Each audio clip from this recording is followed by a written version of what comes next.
Leaders are not just defined by their words. Leaders are defined by their works, dedication, and ethics.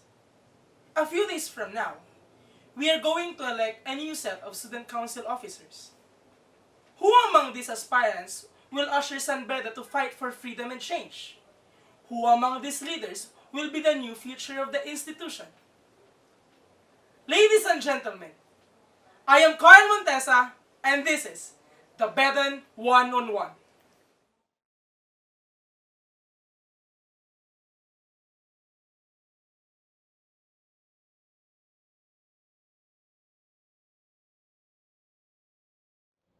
So next up is Mr. Federico Socrates Doroteo D. Saquilayan of San Bigkis Party. So how do you want me to address you? You can call me by my nickname, Sock. Soc. Yes. So, alright, Soc. Are you nervous? A little bit. Alright, so don't be, I'll be asking 5 questions. I'll start now. So, how do you plan to work with other SC members who are not part of your party? For me, I believe that every candidate from every position, from every party list, has the same intention, which is good intentions for the betterment of San Beda. If ever I win, I'm going to tell you this. My loyalty to my party ends once my loyalty to San Beda begins. So, hindi po hadlang yung partido. Kunyari po, hindi po nanalo ang buong slate namin. Dahil po bilang pong student leader, we are expected to adjust sa mga co-workers namin. Are you trying to say na kapag natapos naman yung term mo, if ever you'll be elected in the student council, babalik ang iyong loyalty sa iyong party at mawawala ang iyong loyalty sa San Beda? Well, sinasabi po na matuto tayo lumingon sa pinanggalingan natin. And for me, I need to, kailangan ko mag-give back sa party since the party raised me, the party inculcated the necessary principles for a good leader. Wouldn't this be conflicted with your ideologies as a student council member now that you're trying to say that in essence you will be giving back to your party? Hindi ba ito maging conflict sa pagsaserve mo bilang isang member ng student council? No, if ever I am seated at the council, my main goal, my main purpose there is to do my job. I should focus and concentrate on my job, my responsibility, if ever, as the external vice president. Alright, so in the past, the external vice presidents are hardly felt by the students. Aside from participation in inter-school competitions and joint public fora, what are your action plans in making your visibility felt? I don't think that the past external vice president are not felt, but since it's your opinion, I'll go with it. But as the external vice president, it is part of my platform to introduce advocacy-driven organizations within the campus of San Beda. So as your external vice president, we will raise awareness, involvement, and volunteerism within San Beda. So through this, we can maximize the participation of each and every Bedan by simply making them aware of social issues and that kind of stuff. Why do you think is it important for the students to participate in social movements and events? What's in it for them? I think they're bannering the school, they're bannering what the school fights for, and in a way, it connects them to society. Because at the end of the day, they're still part of society.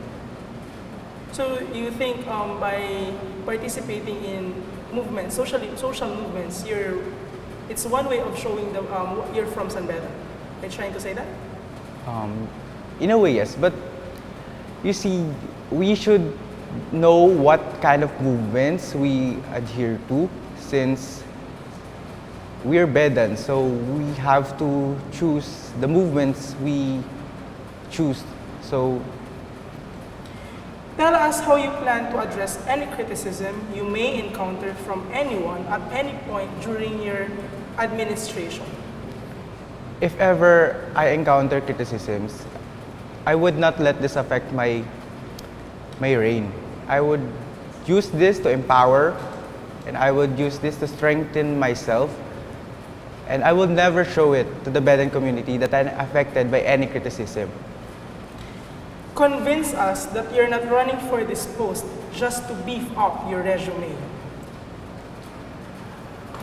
I am Saquilayan, and I can assure you that I'm not doing this for myself.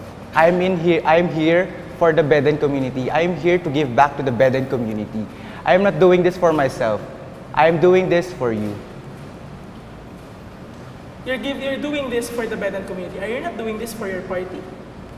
Well, in a way, I'm giving the party due credit since they trained me, they raised me to be the leader I am today. Alright, thank you. So, thank you.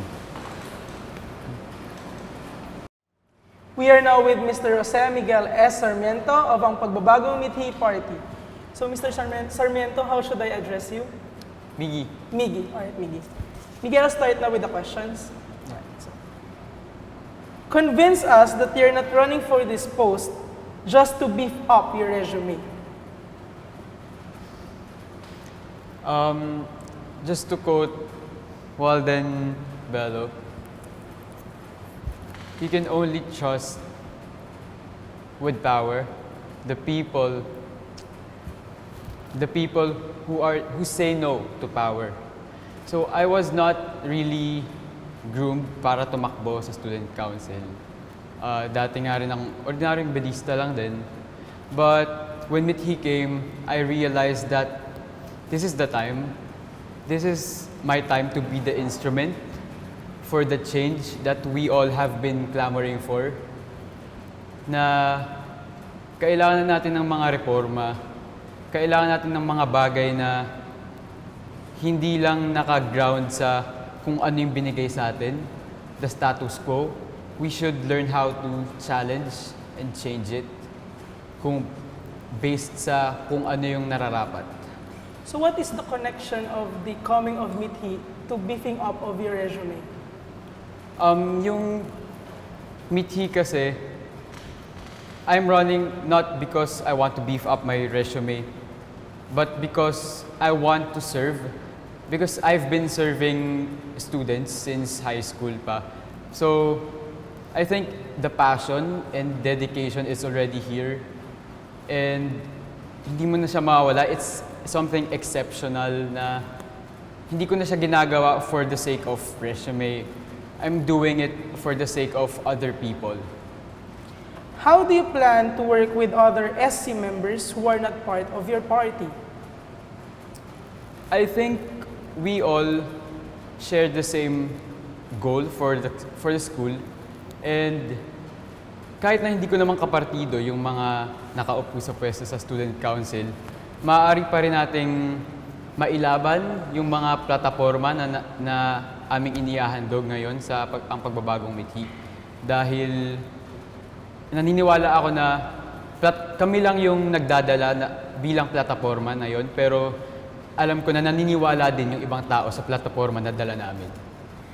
Tell us how you plan to address any criticism that you may encounter from anyone at any point during your administration. I handle criticisms very positively. I take them as constructive criticisms, and I know that there's always a room for improvement for myself. And hindi ko siya tinitake as negative or something na ikabababa ng self-esteem ko. Pero I take that as a challenge and a room for me to improve on my skills and kung anong mga nakikita nilang kulang o hindi tama na ginagawa ko. How would you respond to students' criticism towards how you handle your position? I think yung criticisms naman ng students is based on bandwagon lang. Yung iba, sa tingin ko. Yung iba naman, i-handle ko sila very positively kasi alam ko sa sarili ko na yung criticisms towards my position is something na hindi talaga naiintindihan ng lahat. So, it's my responsibility na ipaintindi sa kanila kung ano talaga yung ginagawa at kung ano yung willing akong gawin to step out of the job description. Why do you think is it important for the students to participate in social movements and events outside San Beda? What's in it for the students? Because we are, the students of San Beda and other schools we know, are very privileged. Sa fact lang na nakakapag-aral tayo sa isang magandang institusyon. We are privileged, and as privileged people, we share the same responsibility na magmulat sa ating mga kapwa bedista para ipaglaban ang social justice, which assures the protection of equal access to civil liberties, human rights, and opportunities, as well as taking care of the least privileged members of the society. What are your actual plans in making your visibility felt, knowing that in the past, the EVPs are hardly felt by the students? Aside from ordinary participation in inter-school competitions and joint public fora, what are your specific action plans? I know that the position of EVP is confined on sponsorships and external linkages. Pero ngayon, dadalhin natin yung plataforma at mga advokasya sa San Beda sa pamamagitan ng mga fora and papa-realize natin sa kanila yung value ng social issue na yon para mamulat sila sa mga napapanahong issues sa labas ng San Beda. Thank you. Thank you. Thank you. Who among these aspirants will lead San Beda to fight for freedom and change? The Bedans are the ones to dictate. The future of this institution does not rest upon the candidates, but on you. This has been the Bedan One-on-One. I am Carl Montesa. Good day.